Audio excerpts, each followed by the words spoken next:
کۆتایی هاتنی وادەی سزای کڕین و فرۆشتنی چەک بە پێی ڕێکەوتنی ئەتۆمی 5.1 وەکو هاوکێشەیەک بۆ ڕێگری لە پێشخستنی چەکی ئەتۆمی بەرامبەر کەمکردنەوەی سزاکانی سەر ئێران سەرکەوتنێکی دیپلۆماسی و معنەوی گەورەیە بۆ ئەو وڵاتە.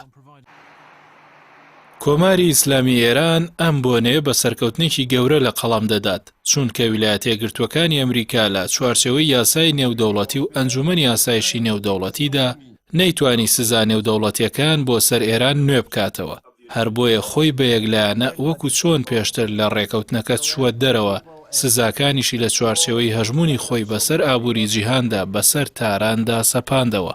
بە پێی ڕێکەوتنی ئەتۆمی نەتەوە یەکگرتووەکان دەست دەکات بە کەمکردنەوەی پلە بە پلەی سزاکان لەسەر ئێران. بەو پێش ئێران دەتوانێت لە کڕین و فرۆشتنی چەکدا ئازادانە مامەڵە بکات.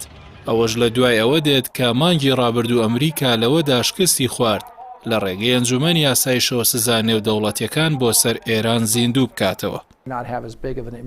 ڕۆبێرت ئۆبراینی ڕاوێژکار یاسایشی نەتەوەیی ئەمریکا لە لێدوانێکدا ڕایگەیاند کە ئەگەر دۆناڵد ترامپ بۆ جاری دووەم سەرکەوێتەوە ئێران بۆ ماوەی 1-2 مانگ ناتوانێت لەژێر قورسایی سزاکاندا بەردەوام بێت و ناچار دەبێت بە گفتوگۆ لەگەڵ واشنتۆندا کە چاودێرانی سیاسی بڕوایان وایە ئەو لێدوانەی ئۆبراین دەچێتە چوارچەوەی کەمپینی هەڵبژاردنەوەی سەرۆکی ئەمریکاوە کە سزاکانی سەر ئێرانی وەکو یەکێک لە ڕیکلامەکانی هەڵبژاردنەوەی داناوە. ئۆبراین لە وتەکەیدا ئاماژەی بەوەدا کە ئێران دەیەوێت مامەڵە لەگەڵ ئیدارەیەکی نوێدا بکات کە مەبەستی هەڵبژاردنی جۆ بایدنە، چونکە بە بڕوای ئەو تاران گرە و لەسەر ئیدارەی نوێ دەکات بۆ گەڕانەوەی واشنتۆن بۆ ڕێکەوتنی ئەتۆمی. بەڵام بەرپرسانی تاران ئەو وتانەی ئیدارەی ترامپ ڕەت دەکەنەوە بڕوایان وایە گرنگ نییە کێ لە کۆشکی سپیدا دەبێت، بەڵکو گرنگ پابەندی واشنتۆنە بە ڕێکەوتنی ئەتۆمی و پابەندیان بە یاسای نێودەوڵەتیەوە. لە 40 ساڵی ڕابردوودا ئێران بەردەوام لە ژێرسزا و گەماروی هەمەلایەنی ئەمریکا و هاوپەیمانەکانیدا بووە، بۆیە ئەو وڵاتی بەرەو ئاراستەی خۆبژێوی هەمەلایەنە بردووە کە پشت بەخۆی ببەستێت، بۆیە لە سیستمی بەرگری و سەربازی خۆیدا لە زۆر ڕۆوە پێشکەوتنی بەرچاوی بەدەستهێناوە.